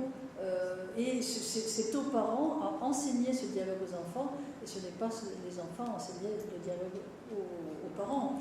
Et j'aimerais juste conclure pour dire que si certaines personnes pensent qu'il est important de taper les enfants parce que c'est une manière de se faire respecter, je vous promets que si vous essayez pendant 3 mois d'utiliser des techniques de travail justement que nous avons au sein de l'école philosophique et de faire obéir les enfants sans jamais les frapper pendant 3 mois, en ouvrant un dialogue avec eux, vous verrez que vos enfants vous respecteront d'autant plus. Vous ne perdrez pas le respect de vos enfants. Merci. Alors, je suis modératrice, je dois surveiller l'heure, donc je voudrais quand même que Martine parcourt les 6 valeurs. Donc, la prochaine valeur, Martine, c'est la liberté. Alors, ça ne veut pas dire que tout à l'heure, si vous avez une question au sujet de l'amour et des thèmes et partagés, vous ne pouvez pas le faire, mais donc la prochaine valeur, Martine, c'est la liberté. Alors la liberté, on peut en parler pendant des heures, mais justement on va essayer d'être plus rationnel. Parce qu'il y a une valeur sur laquelle je veux que tu insistes, alors tu vois. Je vois. Alors parlons de la liberté. La liberté, on pourrait parler, parce que tu pourrais aussi toi être intéressé par un certain domaine de la liberté, comme ça nous permettrait d'aller plus rapidement, si tu as un désir. Bon, c'est pas un désir, mais je sais que c'est souvent un questionnement des parents. Moi, j'ai passé cette étape. Mais souvent, justement, les parents qui ont des adolescents. Voilà. Et qui, justement, veulent s'affranchir de leurs parents. Alors ils disent maintenant, je suis libre. Et ça crée certainement des conflits entre les parents et enfants. Alors là aussi, vous voyez, en fait, je n'arrête pas de vous parler d'équilibre finalement. parce que par nos problématiques émotionnelles, au fond, nous sommes toujours dans des extrêmes opposés. Hein. Dans ce cas-là, nous pourrions, en tant que parents, être dans un extrême qui est que, justement, je veux tellement faire plaisir à mes enfants, je ne veux pas que mes enfants aient des traumatismes, je veux tellement respecter leur liberté que je finis par leur donner toute liberté. Ce qui veut dire que chaque fois que je vais devoir prendre une décision pour mes enfants, je vais aller leur demander la permission de prendre une décision. Et ça, je peux vous dire que j'en ai vu des aberrations. Hein. J'ai vu en consultation des parents à qui je donnais des conseils très importants, par exemple pour l'école, etc., me dire pour un enfant de 9 ans, je vais aller lui demander sa permission, s'il est d'accord, on va le faire. Je leur dis, mais attendez, un enfant de 9 ans n'a pas la capacité de prendre la responsabilité de faire des choix pour sa vie future. Vous vous rendez compte la responsabilité que vous mettez sur le dos de cet enfant, le fardeau que vous lui mettez sur son dos, parce qu'un enfant de 9 ans ne peut pas prendre ce type de décision. Ça, c'est chez nous en Occident. Enfin, vous voyez qu'on a aussi pas mal de problèmes. Donc là, on est dans un extrême de culpabilité où on veut donner toute la liberté aux enfants. Si, au contraire, nous ne respectons pas justement les personnalités de nos enfants, si nous ne respectons pas ce qu'ils sont, parce que chaque enfant est différent, et peut-être des enfants vont venir sur Terre avec des qualités particulières qui leur permettront de faire un métier plus tard, et un père ou une mère, peut-être ayant voulu lui-même faire un métier, va se dire, tiens, j'ai mon fils, j'ai pas pu faire ce métier, c'est un métier qui est important, c'est comme ça qu'on peut réussir notre vie, donc je veux que tu fasses ce métier. Bon. Là, dans le cas particulier, on est dans l'autre extrême, c'est-à-dire que, en fait, on oublie que finalement, on a eu des frustrations en tant que parents parce qu'on aurait aimé faire ce métier, et on va confondre notre frustration avec notre capacité de prendre soin de nos enfants. Alors qu'en fait, dans ce cas-là, je ne vais pas prendre soin de mon fils puisque je vais l'obliger à faire un métier qui ne lui correspond pas plus tard. Ce qui veut dire que quand on parle de liberté, on peut parler effectivement d'autonomie, on peut parler de donner à ses enfants la capacité de prendre des responsabilités dans la vie avec une certaine autonomie qu'on va leur offrir parce qu'on leur fait confiance, mais en même temps, il va falloir trouver un équilibre en fonction aussi de l'âge de l'enfant, de son développement, etc., pour qu'il puisse se sentir heureux, compris, tout en étant capable de comprendre qu'il ne peut pas faire certaines choses parce qu'il se met en danger.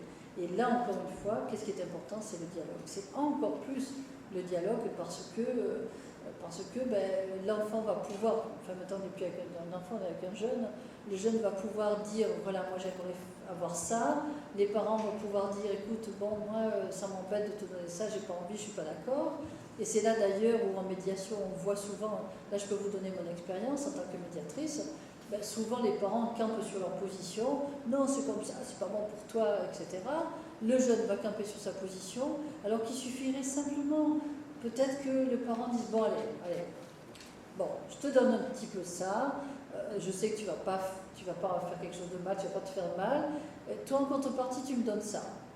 Et puis finalement tout le monde est content, et puis c'est respecté parce que l'enfant s'est senti compris, il s'est senti aimé, apprécié, les parents aussi se sont rendus compte que le jeune fait un effort pour eux, et tout se passe bien, et le dialogue peut s'entamer parce que dans une autre situation, ils vont apprendre, ils vont s'habituer à discuter au lieu de s'opposer en disant « je suis ton père, je suis ta mère, tu dois m'obéir ».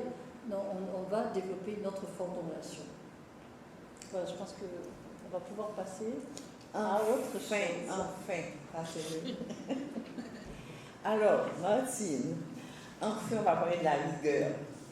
Alors, certaines personnes qui sont là savent que c'est un point extrêmement important pour moi. Je suis vraiment que tu partages avec le groupe et ce que tu sais des conséquences désastreuses du manque de rigueur dans le pays. Qu'est-ce que c'est que la rigueur? Voilà, qu'est-ce que la rigueur? C'est que la rigueur et parce que là, vraiment, s'il y a quelque chose que j'ai appris de toi, c'est ça. Alors, définition de la rigueur, je crois déjà.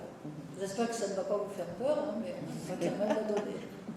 Alors, définition de la rigueur, c'est la capacité pour une personne à aller jusqu'au bout de ce qu'elle a entrepris. c'est la capacité de faire preuve de minutie, c'est la capacité de faire preuve d'organisation et la capacité d'être constante dans ses choix et dans ce qu'elle fait. C'est-à-dire que je commence quelque chose, je le termine avant de commencer la chose suivante. Donc ce travail de rigueur, il est important de le faire dans sa vie personnelle, mais déjà important de le faire par rapport à moi-même. Pourquoi ? Parce que si j'étais en état de sainteté perpétuelle et que je n'ai jamais de problème émotionnel, je n'aurais pas besoin d'avoir de la rigueur. Mais là, j'ai parlé de notre subconscient tout à l'heure, et mon subconscient, il est toute la journée en train de me raconter des histoires, n'est-ce pas ? Ce qui veut dire que, qu'est-ce que je vais faire ? Je vais lui obéir. Quand mon subconscient me dit toute la journée, j'ai pas envie, tu vas, ce boulot c'est pas important, je sais que je dois finir un travail, je sais que je dois le rendre parce qu'il y a quelqu'un qui attend ce travail, mais je vais me dire, je suis fatiguée, allez, bon, je ferai ça demain. Et puis le lendemain, je me lève, je vais me dire, non, j'ai autre chose à faire, je le ferai encore demain. Et puis le surlendemain, je vais me lever, et puis je vais dire, non, mais il y a quelqu'un qui m'a téléphoné, je dois vite faire quelque chose, c'est urgent, il y a une urgence, donc je le ferai demain. Mais en fait, je me raconte des histoires, je me justifie parce que je n'ai pas envie de faire quelque chose, et je repousse de jour en jour cette chose qui est importante. Alors il est évident que la conséquence de tout cela, c'est que d'une part, je vais me sentir quand même au fond de moi un petit peu coupable, hein, même si je fais semblant d'oublier, je me sens coupable, et en même temps, surtout, je vais créer un conflit avec la personne, par exemple, qui attend ce travail, parce qu'elle va s'énerver, parce que peut-être qu'il y a une autre personne aussi qui attend autre chose de ce travail, parce qu'en général, au fond, comment fonctionne une société ? C'est comme une chaîne où le premier maillon va dépendre du maillon précédent, un maillon va dépendre du maillon précédent, et ensuite il y a le maillon suivant qui va dépendre du précédent, etc. Bon. Donc, évidemment que je vais avoir des conséquences, comme tu disais, des conséquences désastreuses, parce que je n'ai pas fait preuve de rigueur. Mais comme je disais tout à l'heure, la première rigueur que je dois avoir, c'est justement déjouer ce que me dit mon subconscient quand il me dit je suis fatigué, tu es fatigué, fais autre chose. Je vais lui dire, bon, j'ai compris que tu n'as pas envie de faire ce travail, et malgré le fait que je n'ai pas envie de le faire, malgré ce que tu me dis, je vais le faire quand même, parce que je n'ai pas à t'écouter. Donc, déjà, la rigueur que nous devons avoir, c'est vis-à-vis de ces programmations émotionnelles qui nous donnent de mauvaises informations et auxquelles nous ne devons pas obéir. Deuxième rigueur que nous devons avoir, c'est dans notre organisation de la vie de tous les jours, dans nos rapports familiaux, etc. Si je promets quelque chose à quelqu'un, si j'ai rendez-vous avec quelqu'un, j'arrive à l'heure. Pourquoi ? Parce que je manque de respect à la personne. Si je ne le fais pas, alors évidemment qu'on va me dire oui, mais c'est dans nos gènes, c'est comme ça, c'est dans notre culture, on est habitué à fonctionner de cette manière-là. Oui, mais on pourrait aussi changer parce que, encore une fois, il ne faut pas confondre culture et tradition. Une tradition, c'est une habitude de fonctionner, alors que la culture, c'est ce dont nous avons besoin, que nos ancêtres nous ont légué, qui est justement un héritage que nous devons absolument garder parce que c'est quelque chose de très beau. Les traditions, par contre, on peut les transformer, on peut les améliorer, on peut améliorer notre vie, ce qui veut dire qu'arriver en retard, même si c'est une tradition quand même qui apporte beaucoup de problèmes dans une société, parce que ça pose beaucoup de problèmes dans le travail, dans le suivi du travail, et ça vous fait perdre beaucoup de temps, ça fait perdre beaucoup de temps au niveau professionnel, au niveau des institutions et au niveau de toute l'organisation d'une société et d'un pays. Donc ça a eu une incidence vraiment sur toute la vie du pays et sur aussi au niveau professionnel, au niveau de ce que le pays peut gagner comme dividende pour faire vivre ses habitants, ça va avoir une incidence sur tout cela. Donc, dans sa vie personnelle, ça aura une incidence, dans sa vie professionnelle, évidemment de la même manière, et au niveau des institutions, si vous avez affaire à un gouvernement qui ne tient pas ses promesses, ça sera pareil, vous aurez des problèmes qui seront inhérents à ce manque de rigueur, qui ne vont pas faire souffrir une personne, mais qui vont faire souffrir tout un pays, et qui à la longue mèneront ce pays à la faillite. Et je dirais également que ça va amener ce pays à avoir des conflits parce que à partir du moment où je ne peux pas compter sur les gens et que je dois attendre une personne, par exemple pendant 1 heure, pendant 2 heures, ou qu'une personne ne vient pas sans donner de nouvelles, sans avertir qu'elle a un problème, ça va créer à l'intérieur de la personne qui attend une frustration inconsciente parce que si on me fait attendre, ce n'est pas forcément parce que je perds du temps, oui je perds du temps, mais également parce qu'on me manque de respect, parce que pendant ce temps-là je pourrais faire autre chose. Et donc c'est important de pouvoir comprendre à quel point cette qualité qui paraît finalement pas si importante que ça, parce qu'on va se dire, ouais, mais regarde l'amour, s'aimer c'est important quand même. La rigueur c'est quoi? C'est une qualité annexe? Ben non, c'est pas vrai. La rigueur est une qualité qui a autant d'importance que cette qualité d'amour. C'est pour ça qu'elle est dans les valeurs fondamentales.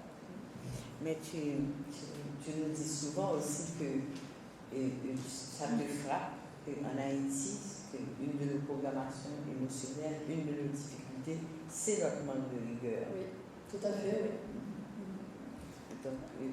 Donc, je voulais quand même, face à ce que tu vois d'Haïti, nous dire comment c'est important de corriger ça. Oui. Alors, mais je pourrais peut-être donner tout simplement l'exemple de la communauté de médiateurs, puisque vous êtes quand même l'image de Haïti, n'est-ce pas, hein? C'est une petite communauté dans une grande communauté. Ce que j'aimerais souligner surtout, c'est non pas le manque de rigueur que vous aviez quand je suis arrivée, c'est la rigueur que vous avez acquise aujourd'hui. C'est ça que j'aimerais souligner pour expliquer parce que c'est vrai que je peux donner l'exemple lorsque je suis arrivée à Kinshasa en RDC et lorsque j'ai parlé, parce qu'évidemment il y a la même problématique, n'est-ce pas, de ce manque de rigueur, et lorsque j'en ai parlé, mes élèves m'ont dit, ah non, ça c'est pas possible, tu peux pas nous demander de faire ce travail-là, tu peux tout nous demander, mais ça c'est dans nos gènes, c'est pas possible. Bon. Et aujourd'hui ils ont appris la rigueur, comme ma communauté ici, et ils sont très heureux surtout d'avoir appris la rigueur, parce qu'ils voient tous les bénéfices que ça leur apporte. Donc ce qu'il faut comprendre surtout, c'est que la rigueur n'est pas une punition. C'est pas ouais, je dois m'obliger, c'est pas drôle, etc. On n'a plus de fantaisie, on n'a plus de créativité. Non, c'est pas vrai. C'est qu'en fait, la rigueur nous apporte l'enveloppe pour pouvoir utiliser la créativité. C'est l'enveloppe, c'est la structure pour pouvoir mettre la fantaisie. Donc, un pays ne va pas perdre sa fantaisie, ne va pas perdre son humour, ne va pas perdre sa spécificité parce que les gens vont devenir rigoureux. Non, au contraire, ce pays va construire une structure, une constance, une organisation, une propreté, même je dirais, une beauté, qui va lui permettre de pouvoir profiter de toutes ces qualités annexes. C'est pour ça que c'est tellement indispensable. Et je me souviens, lorsque je venais au début, lorsque vous sortiez de la salle, donc tous mes élèves se levaient, ne regardaient pas s'ils partaient en faisant tomber la nappe de la table. C'est vrai que je me retrouvais et on avait l'impression qu'il y avait eu un coup de vent dans la salle, les chaises dans tous les sens, les nappes dans tous les sens. Et une fois, je leur ai demandé de faire un petit exercice. Et je leur ai dit, à quelques-uns de... Je ne sais pas si tu étais là. Tu étais là? Ah ben là, tu peux donner ce témoignage. C'est pas à moi de le donner. Ouais. Du coup, elle avait pu trouver. Non, je te laisse pas. Ce jour-là, tu nous as dit, laissez la salle comme elle est et sentez les énergies. Non, je vous ai dit de rentrer dans la salle et de regarder ce que vous aviez laissé et en même temps de ressentir l'atmosphère de cette salle. Et je vous ai demandé de me dire ce que vous ressentiez. Oui, c'est ça. Et c'était vraiment une sensation de confort. Et maintenant, tu nous as demandé de ranger la salle. Et c'était vraiment... Je vous ai demandé, Florence, tu fais les raccourcis. Je vous ai demandé... Ah, mais tu vas pas me le dire toi-même. Non, mais c'est tellement important. Non, c'est vrai, effectivement, vous avez rangé la salle et je vous ai demandé de ressortir. De ressortir et de revenir exactement dans le même état d'esprit que lorsque vous êtes venu pour voir cette salle qui était en désordre, et je vous ai demandé en revenant de ressentir l'atmosphère de la salle. Qu'est-ce que vous avez ressenti? Bon, c'était beaucoup plus calme, beaucoup plus serein. Et plus beau. Ah, c'est ça. Alors c'est ça l'image de la rigueur. Vous voyez. Et quand on découvre la rigueur sous ce plan-là, c'est plus une corvée. Parce qu'on voit qu'il y a de la beauté, qu'il y a de la paix, qu'il y a de l'amour dans la rigueur et que ça peut nous apporter énormément. Donc vraiment, je vous encourage à faire tous ces petits exercices avec vos enfants, dans votre maison, etc. Et vous verrez à quel point vous avez du plaisir et à quel point vous gagnez du temps aussi, parce que c'est un temps énorme de gagner. On fait beaucoup plus de choses sans s'énerver, en moins de temps, avec plus de plaisir et on vit dans plus de beauté. Bon, je vais quand même maintenant vous donner la chance de poser des questions. Allez, oui. Vas-y.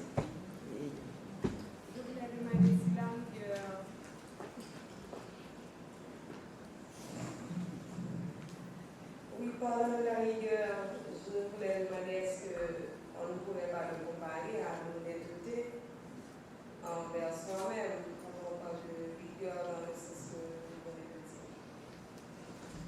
de dire. Si vous parlez de rigueur dans ce sens-là, cela veut dire que,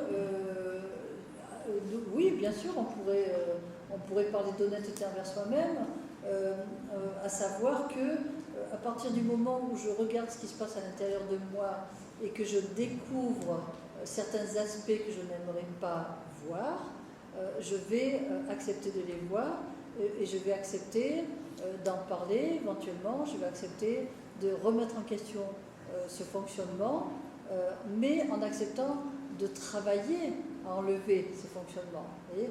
Donc quand vous parlez d'honnêteté, oui, c'est une forme de rigueur, mais en même temps, si cette honnêteté reste juste au stade de la compréhension et de l'acceptation, et que nous continuons à fonctionner de cette manière-là, nous ne ferons pas preuve de rigueur.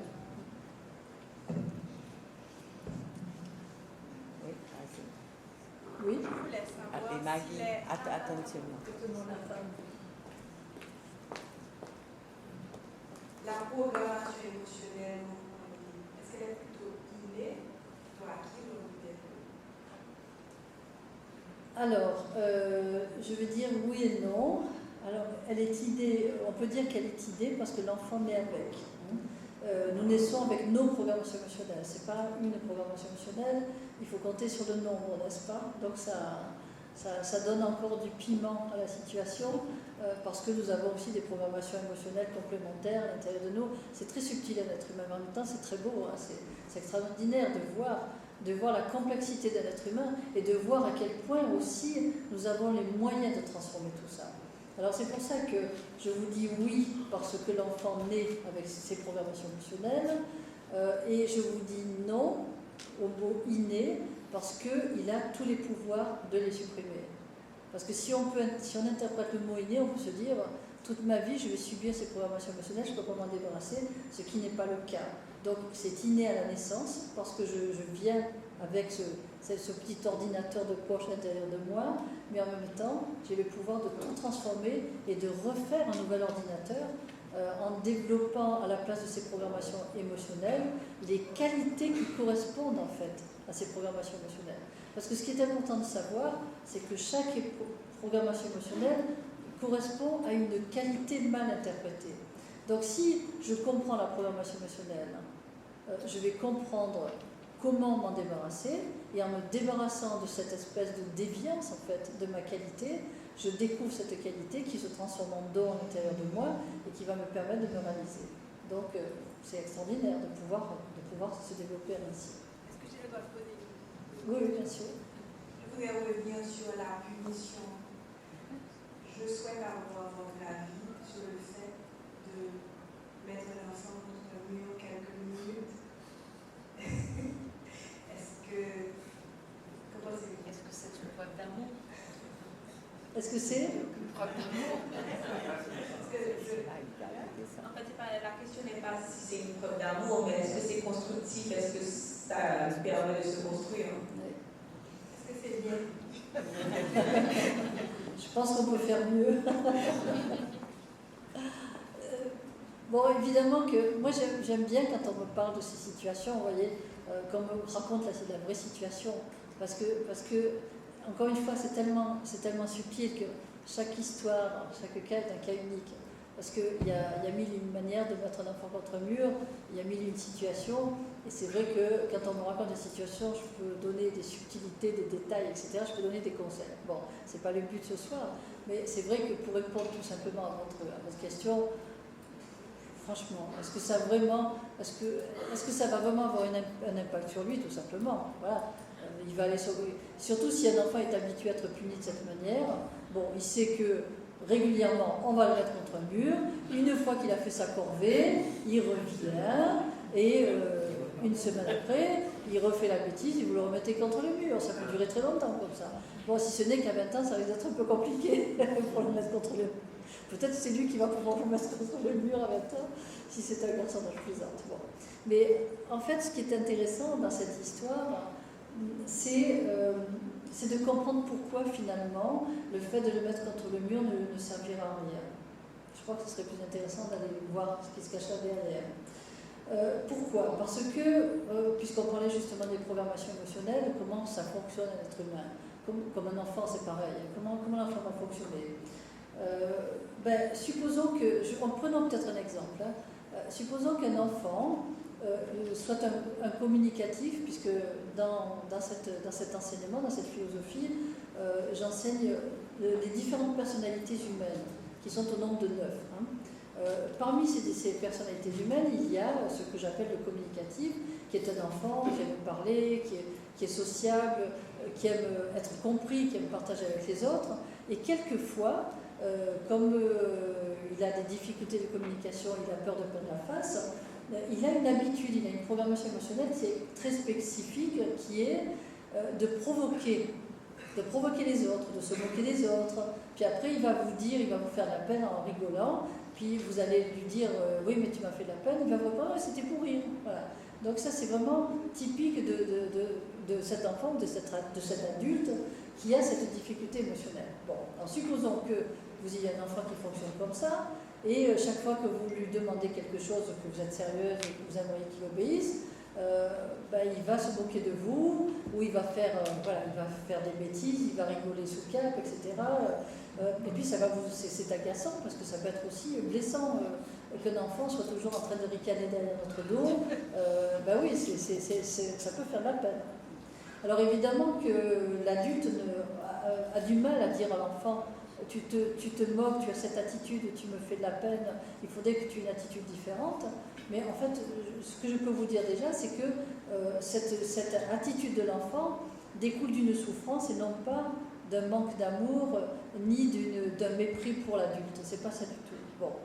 Alors en fait, supposons que cet enfant se comporte comme cela, vous ne savez plus quoi faire, ça fait longtemps qu'il se comporte comme ça, et donc la seule solution finalement que vous avez trouvée, c'est le punir et le mettre contre un mur. Mais vous savez très bien que bon voilà, dans quelques temps ça va aller, mais il va recommencer. Alors pourquoi il va recommencer? Eh bien il va recommencer parce que l'acte de le mettre contre le mur, si c'est une punition par exemple violente, va lui faire peur. Donc il se dit, bon, j'en ai marre de me faire taper, ou j'en ai marre de me faire punir pendant un moment, ou qu'on me tape sur les doigts. Donc il va avoir le souvenir de la punition qui fait mal. Ce qui veut dire qu'après la punition, pendant quelque temps, parce qu'il a peur des représailles, inconsciemment, il ne va pas le refaire. Mais, comme il ne s'est pas déprogrammé, comment va-t-il pouvoir s'arrêter? C'est impossible. La programmation, c'est une pulsion. Je veux dire, c'est pas rationnel. Donc, même s'il fait attention, au bout d'une semaine, à un moment donné, une situation va se passer et malgré lui, il va recommencer à vous faire des grimaces, à faire des mimiques parce que c'est la seule manière qu'il a en fait de montrer sa souffrance. Donc, vous n'allez pas comprendre et vous allez de nouveau le mettre, donc, le punir. Et ça peut durer longtemps parce que justement, lui n'a pas fait ce travail de déprogrammation et vous ne savez pas qu'il aurait la possibilité de faire ce travail de déprogrammation. Alors, supposons que cet enfant ait pu, par exemple, dans l'école d'éveil philosophique, prendre conscience de son problème et se rendre compte que s'il ricane, c'est parce qu'il a peur de perdre la face et qu'il va apprendre à plutôt venir vers vous en vous disant écoute, tu m'as demandé ça, ça me dérange, est-ce que tu serais d'accord d'eux, ou alors tu m'as dit quelque chose qui me blesse, ça me fait de la peine, j'aimerais en parler avec toi. À partir du moment où il a pris conscience de tout cela, il va se rendre compte qu'il a de l'humour, mais qu'il peut utiliser son humour à bon escient et pas pour se moquer. Parce que se moquer, c'est faire de la peine et créer des malentendus avec son entourage. Et à partir de ce moment-là, il va pouvoir faire un travail sur lui qui, de semaine en semaine, lui permettra de ricaner de moins en moins et d'exprimer de plus en plus ce qu'il éprouve réellement. Et à ce moment-là, vous verrez que vous n'aurez plus besoin de le mettre contre un mur. Voilà pourquoi je vous dis qu'il y a d'autres possibilités qui seraient un peu plus intéressantes. Merci. Donc, il te reste 3 valeurs et peu de minutes. Oui. Alors, et la prochaine valeur, c'est la beauté.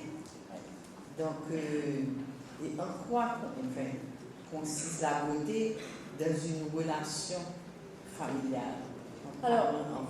Alors, cette valeur fondamentale, quand on parle de beauté, on ne parle pas d'esthétique, bien que l'esthétique soit très important aussi. Hein. Mais il y a, comme je disais tout à l'heure qu'il y avait plusieurs formes d'amour, il y a plusieurs formes de beauté. Hein. La première beauté qui est la plus importante, c'est la beauté intérieure. Et la beauté intérieure, c'est quoi? Tout à l'heure, vous avez parlé, Madame, de l'honnêteté. C'est un des aspects de la beauté intérieure. On peut parler, quand on parle de générosité, quand on parle de sincérité, quand on parle de pureté, on peut parler de beauté intérieure. On peut parler, quand on parle de beauté d'un lieu, à ce moment-là, on parle évidemment d'autre chose. Mais si on prend par exemple la valeur fondamentale qui correspond à la rigueur, en mettant en pratique la rigueur dans notre maison, par exemple, hein, nous allons pouvoir en même temps mettre en pratique la valeur fondamentale qui est la beauté, parce que si je range ma maison, si je la rends propre, si je la rends belle, je vais justement développer en même temps cette valeur fondamentale.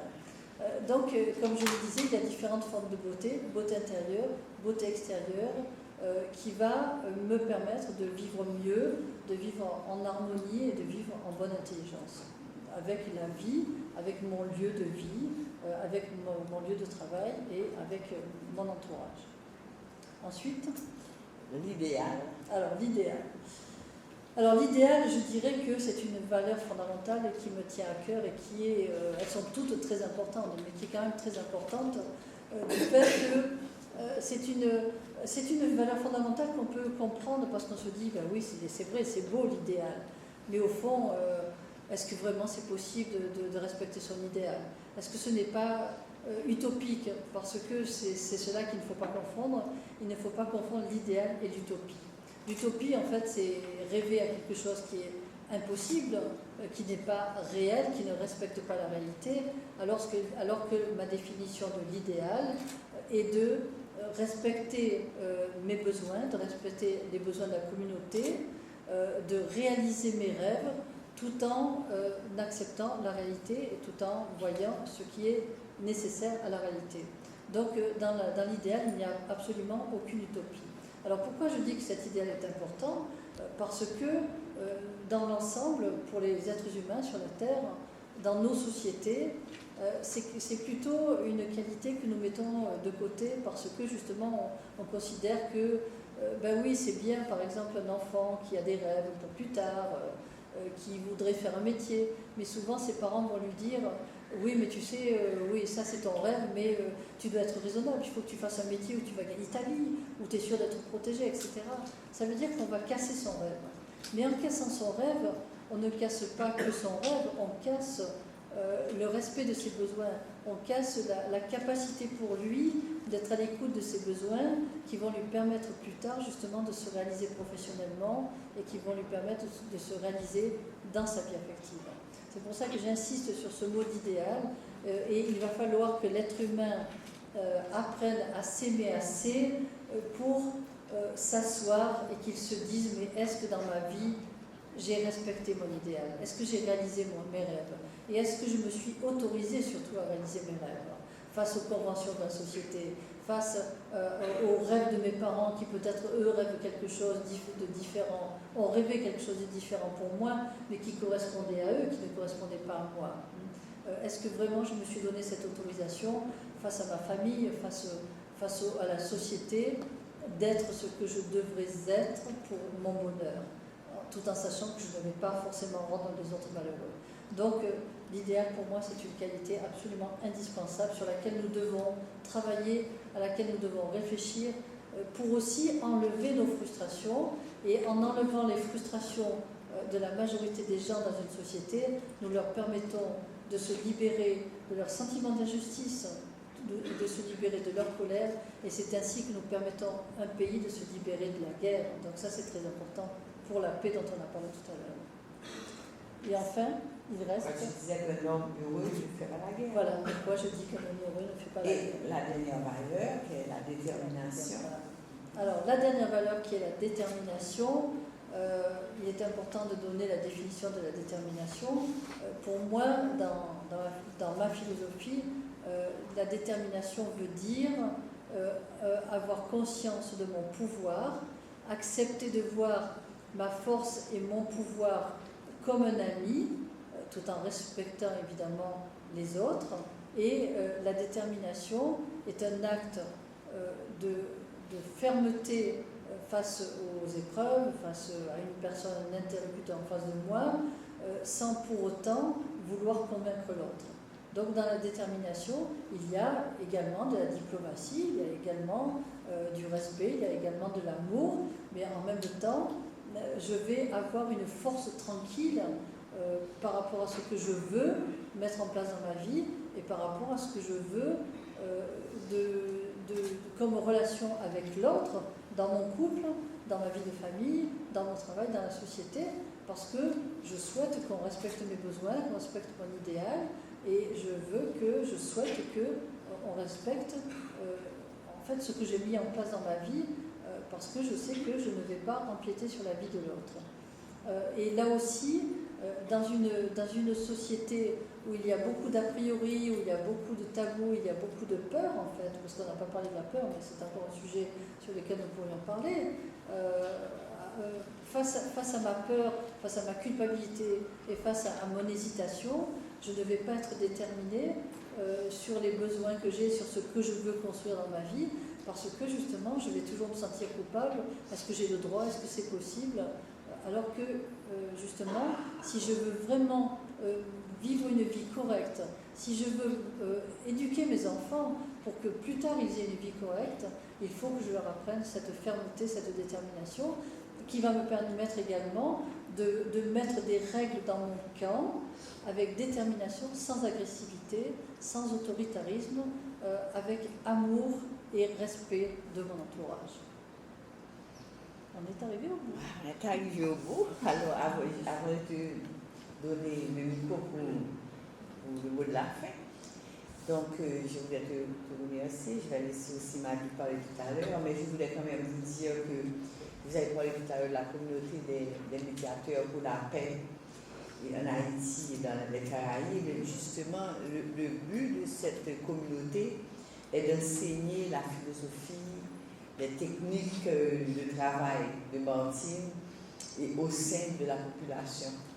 Et pour ça, on crée des programmes. Nous avons des programmes déjà que nous avons commencé dans les quartiers et dans les écoles. Et on ira aussi dans les communautés. Donc voilà. Donc voilà, si vous voulez avoir plus d'informations sur Martine, vous pouvez aller sur son site internet www.martinebertino.ch. Elle est sur YouTube. Donc voilà. Et sur son site, vous allez trouver des conférences, des émissions et aussi les titres des 12 livres qu'elle a écrits. Donc Martine, merci d'être avec nous. Donc, Oui, bon, je veux aussi te remercier, Martine, d'avoir accepté donc de faire cette conférence. Je cherche un autre mot. Et je te remercie. J'espère que vous avez apprécié, que vous saurez. C'est vrai que c'était beaucoup d'informations, mais s'il y a quelque chose que vous devez retenir, c'est qu'un homme heureux ne fait pas la guerre. Donc, on vous envoie en mission pour que vous puissiez changer de cassette et que vous vous appliquiez dorénavant à distribuer, à promouvoir l'amour, l'entraide bienfait, la beauté, l'idéal, la liberté, la détermination. Alors ma dernière question, avant de te laisser partir, Martine, y a-t-il une valeur fondamentale plus importante que l'autre? Et non. C'est que justement, ce sont les 6 valeurs fondamentales qui englobent toute cette philosophie. Et sans l'une, les autres n'ont pas possibilité de vie. C'était justement pour conclure, pour vous dire que vous n'avez pas le choix. Vous les appliquez toutes, pas l'une après l'autre. En tout cas, merci d'être venu. La PEP vous remercie vraiment du fond du cœur. Et nous, à la PEP, nous avons comme mission justement de bousculer vos habitudes, de bousculer les habitudes des gens, de les faire sortir de la monotonie du quotidien et pour leur proposer faire, qui dans notre philosophie, ce qui permet que j'utilise ce même mot, signifie former, éduquer et vivre. Et je pense que dans ces 3 mots-là, nous avons comme mission d'appliquer les valeurs fondamentales dont tu viens de parler, Martine. Donc vraiment, un grand merci. Je vous dis aussi merci et je vous demande d'applaudir Martine.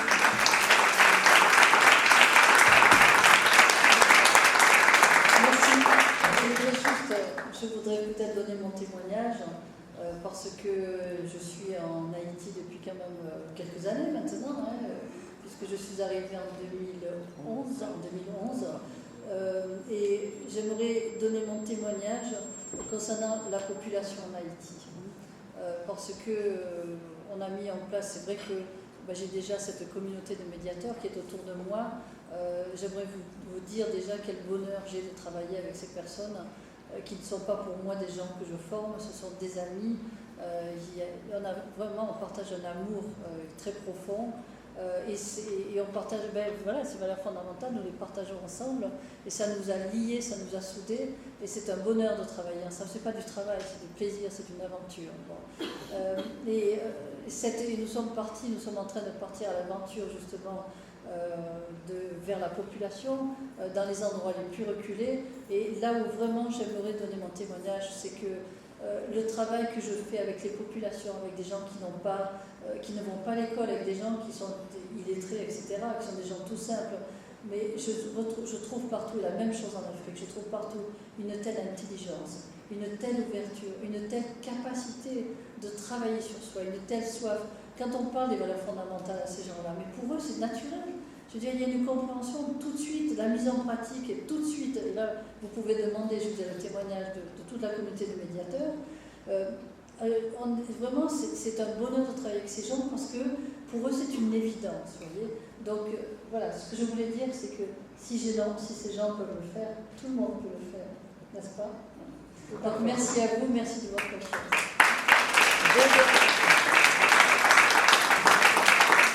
Dernière chose, ne partez pas, parce que vous pouvez passer, il y a quelque chose, une petite collation, une manière de partager entre vous ce que vous avez reçu, comment vous vous êtes senti face à ça. Donc, Regardez.